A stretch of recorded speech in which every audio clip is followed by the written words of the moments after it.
um, a few things have changed, and I'm going to speak English. If there's anything that you don't understand, just talk to whoever you're working with in this business, and uh, your people in your team. You can talk to them, and they can explain things. If you don't understand everything, that's fine. You don't have to understand everything, but I'm gonna speak English, and it'll be easier for myself. And you don't want to hear my Punjabi is a little bit rusty because I haven't been in India for a few months.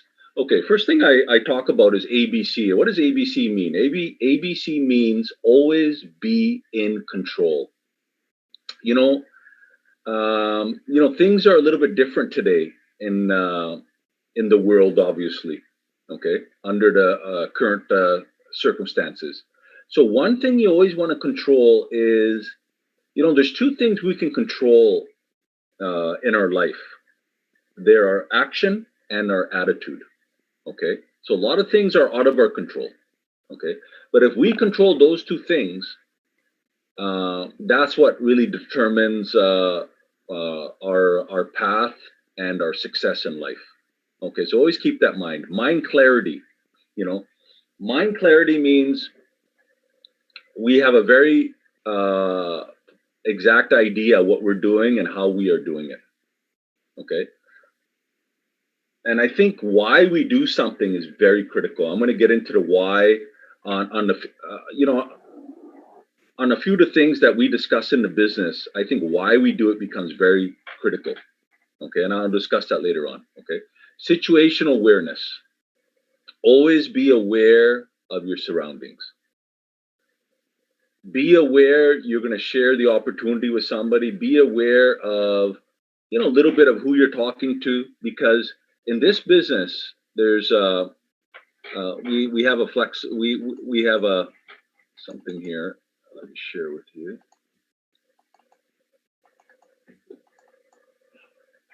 BF.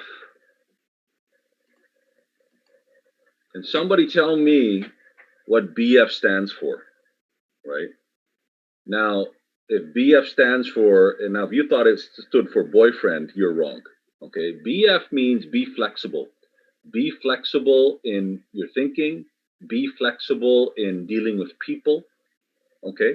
Very critical, right? Like many things I'll talk about, you always are flexible in everything. Okay, because in this business, just like life, there's always different situations. Okay, so just have that in your mindset that I'm going to be a little bit flexible in everything. Okay. Now I can't hear any of you. I can't get any feedback, but that's okay. I'll just go through what I'm going to do is I will go through what I'm going to discuss, and then at the end, I think we might have some interaction with people at the end. So if you have certain things, we could maybe discuss a few points at the end here. So I'm going to go through everything. I can't hear anybody except for the host. So I'll go through the stuff I need to go through here. Okay. So I want you to understand something, that the situation we're in, no one has an idea how long this goes on for. Okay. So you got to be, when I say ABC, always be in control. Now, I talk to a lot of my leaders about this, because there's going to be issues coming up. There's going to be, we're in unprecedented times. Okay. So we always have to conserve and maintain our emotional balance. Okay. Right. Because if this goes on for a few months or several months, we want to always be in a proper framework. Our mind wants to be in a right framework. Okay, we want to be able to focus on what we're doing at hand. So mind clarity, ABC are very critical here. Okay. Situational awareness. I always ask people a question just to understand what they are thinking. And I asked them, well, how long do you think this situation is going to continue on for? And they'll say, some people that are paying attention will tell me, you know what, it's something that we have to live with, right?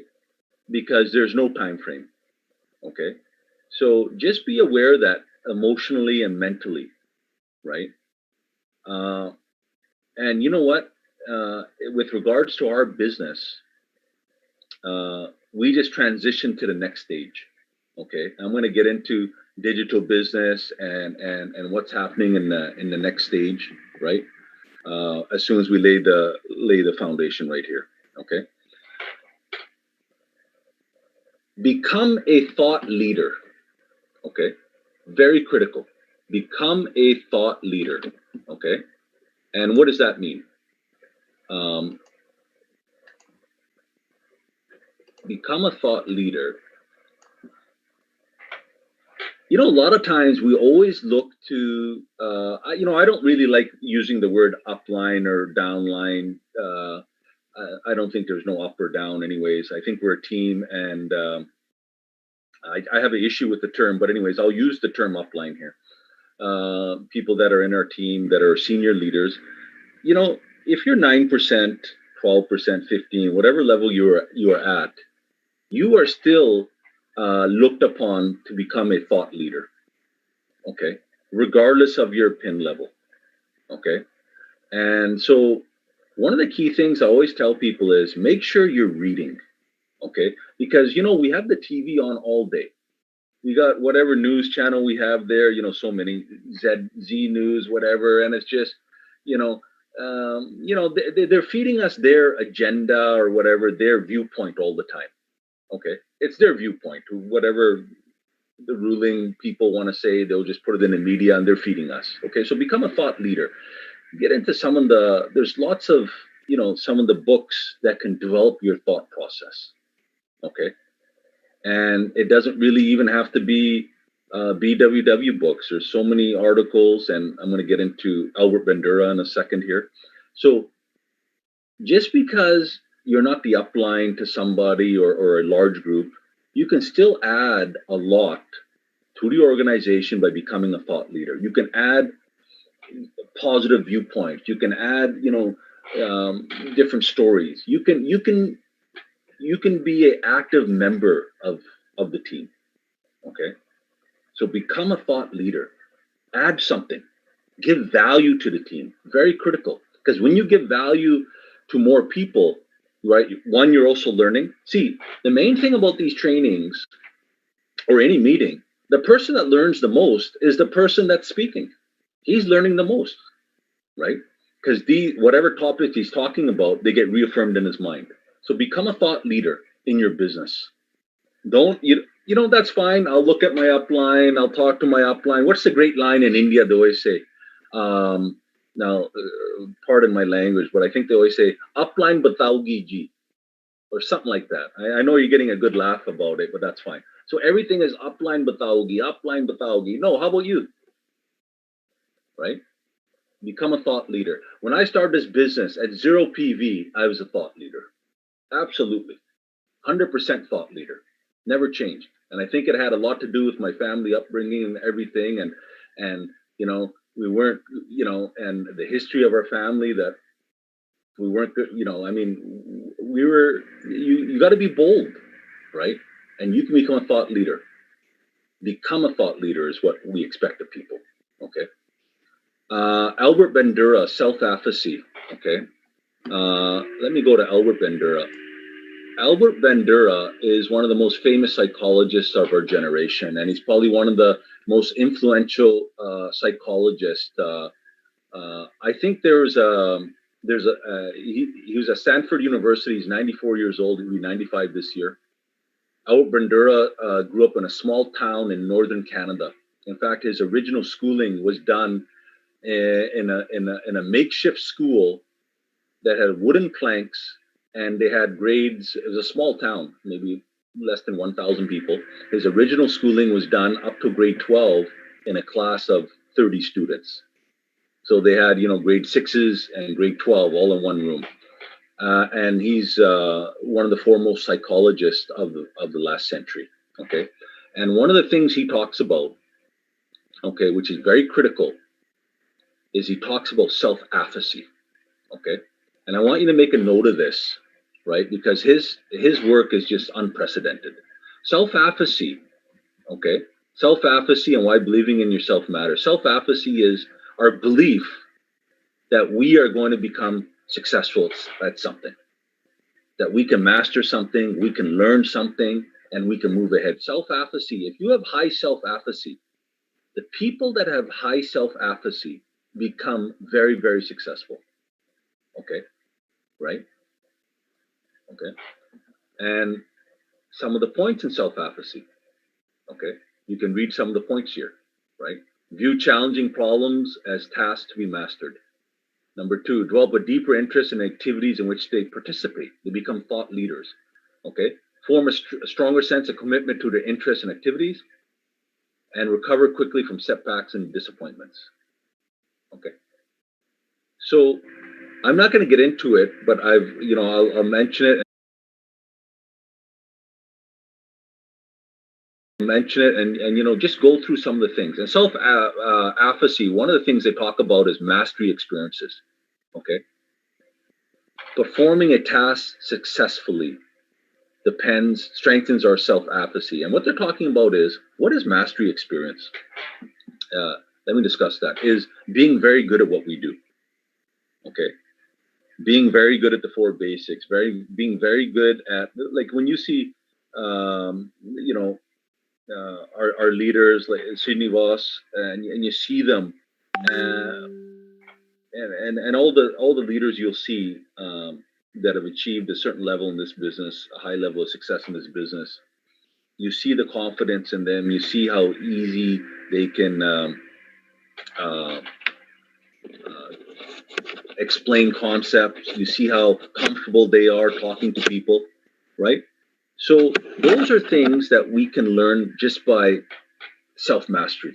Keep doing the same things again and again. It's like Sachin Tendulkar. They did a study on Sachin Tendulkar that he's really great at hitting 2 shots. Okay.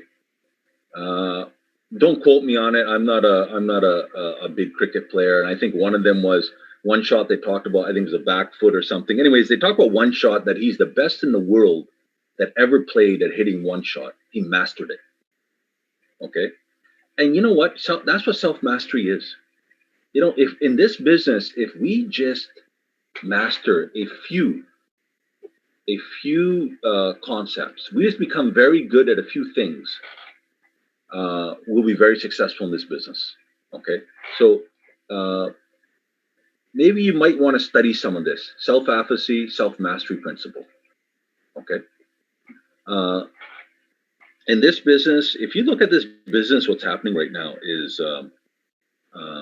and I discussed this with a few leaders earlier on, and I know Shiv and myself at one time were discussing this a few days ago, is a lot of people, their dreams have really been shattered. Okay, if you look at what's happening, economically wise, business wise, and everything is now a question mark. Okay. One of the things that, and I'll discuss this more when I get into the 1 hour process on the next thing here, but goals are very important. Dreams are still important. Okay. The dreams, I think goals and dreams for people, like when we show the plan, goals and dreams are, right now, I think people are looking for peace of mind and a sense of security. Okay, very important. So when we discuss our business, make sure we talk about sense of security and having goals like that, because a lot of people right now they have fear, right? Fear of the unknown, what's going to happen, business wise, economically wise, right? What type of jobs are our kids going to be able to do, right? And the world is changing very fast. And one thing that is always going to be around, one thing that will always be constant is that there's change ahead. Okay. And there's no doubt about that. There's always change ahead. Change ahead. Okay. So, and we're gonna. This is just the introduction here, and this is. I think we got to understand that. Okay. I've written down there Winston Churchill. For those of you, I think everyone should know who Winston Churchill is. He was the UK Prime Minister during World War II, and if you study his background and his history, he was a failure as a politician, actually. And if it wasn't for World War II, you would have never heard of Winston Churchill. Because what happens to people during extreme times? Okay, certain people rise up. Some people, when things are going smoothly, they're bored. You'll never hear about them. But when during extreme critical times, majority of people can't lead, right? They're only good when times are good. When times are good, yeah, they're on the band budja, yeah, everything's good. When times are tough, those people disappear. So Winston Churchill, if it wasn't for World War II, you would have never heard of him, because World War II brought something out in him, the incredible leadership. And he was a failure as a politician. If you read about or understand the history of Winston Churchill, you'll know what happened earlier during World War I and the political times of England. He was just laughed at for decades, actually, right? And during World War II, this would have been, 1944, 43, 44, D-Day, when they stormed the beaches in Normandy in France. That was in June, I believe, 1944. Up until then, England in general, and London specifically, were bombed every night by the Germans. Every night they had London bombing, right? And I remember in the fourth grade, I had a fourth grade teacher. He was English, and he used to tell us. He grew up. He was just a very young at that time, and he lived in London. And he would tell us stories how they would all hide in the basement, and on their windows they all put a black paper, so the reflection at night, the German bombers could not see that there's a house below, because there'd be no reflection. And then as the bombings got worse and worse, my grade 4 teacher, he was sent off to his grandparents' home in the countryside, up towards Scotland. And one of the you can watch this on YouTube on the videos. And Winston Churchill gave some great speeches to the people of England on how we're going to fight and we're going to overcome. And they're some of the greatest speeches ever. And it really motivated that whole country. Okay. And how everyone in that country worked together for that goal. Like, people started producing food, extra food, because they had to support the war effort. The women started working in the ammunition factories, and everyone did something because the whole country was at war. Everyone became united. Everyone had that common goal. Everyone in their own, they started inventing things. They're normal people. They started inventing things for the army, started inventing things for food production, started inventing things to improve the quality of life. Okay? It's incredible what happened. And I recommend that, learn about some history. Learn about what goes on. Don't just be influenced by, you got to become your own teacher too, right? You can't be always upline bataogi ji, upline idasugi ji, upline, right? In my business, I have always taught the leaders, listen, be a thought leader.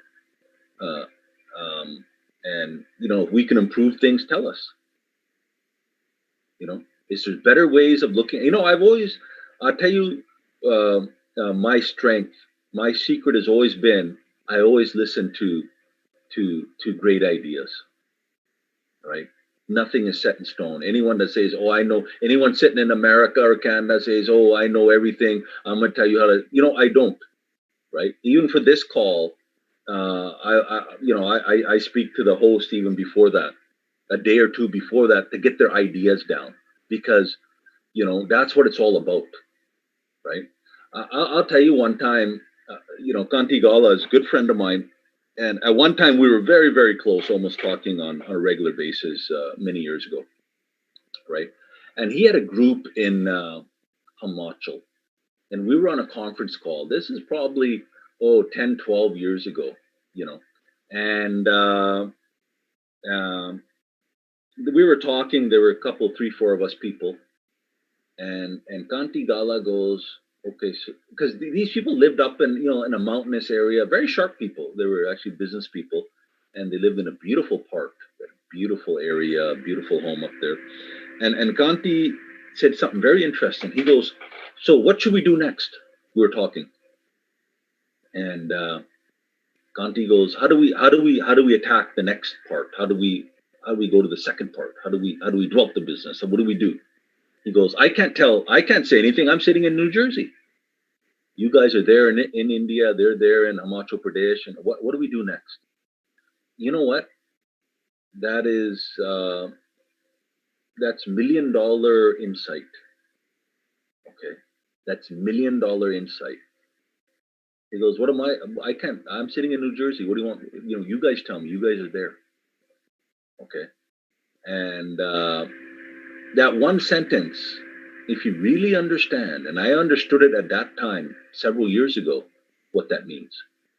Okay, because you know what, we don't understand under India demographically is huge, but in different areas people have a certain way they also do business according to the area and what works and maybe the education levels, right, et cetera, right? So that's where we always have to be flexible. Okay, so understand that.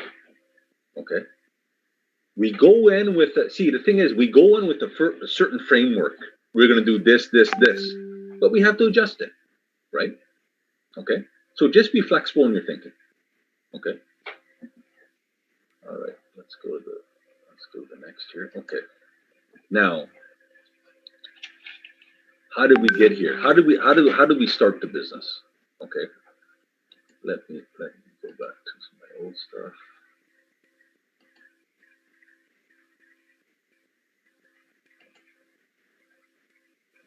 Sir, one request. Can you speak a little bit louder? I'm getting some requests.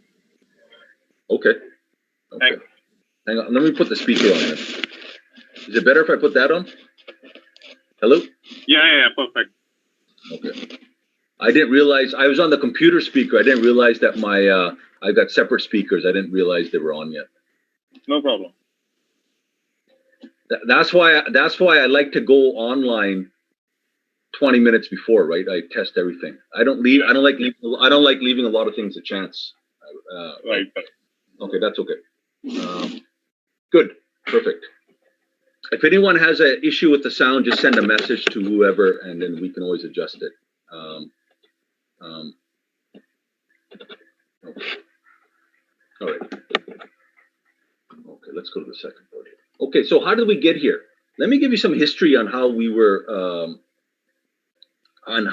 building the business. Okay, and I did this the last time I did a training on this. When we started the business, the process to get someone sponsored was about 2 to 7 days.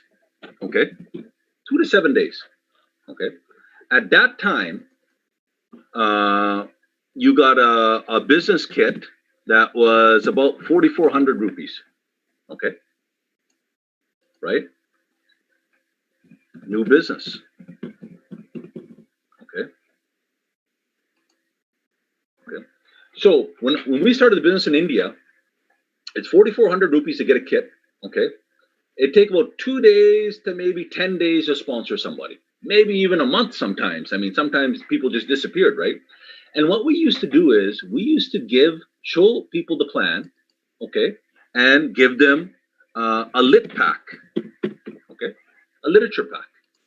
And in that lit pack, they had, a CD. At that time, they had no CDs. It was a tape. We gave them a tape or CD. We gave them literature. We gave them a product or two and some, outline on the plan. So the person would go home. They would read it, look at it. Not all the time, but they had a literature pack. Okay. And then we would have a follow-up meeting with them. We'd book a time. We'd have a follow-up. We'd answer the questions. We'd go through the products again, and then we get them started. Okay. Now, most of the time, it took people a little bit of time to what? It took them a little bit of time to get to organize themselves for the 4,400 rupees. Okay, right? Okay, so that took 2 to 10 days. Number two, it was a new business concept. Okay, so because it was a new business concept, we couldn't really, people were always a little bit hesitant because as soon as you show them the plan, they're going to go home and talk to their five neighbors. What do you think? What do you think? What do you think? Right? The only problem was no one was thinking. Right? So and that's what would happen. So it was a new business. We didn't have as much success in India as we have today. And people would say, oh, they're going to take our money, they're going to run our way, they're going to do this. So people needed that extra time to make a decision, right? Okay. Now I will tell you something. There were many people that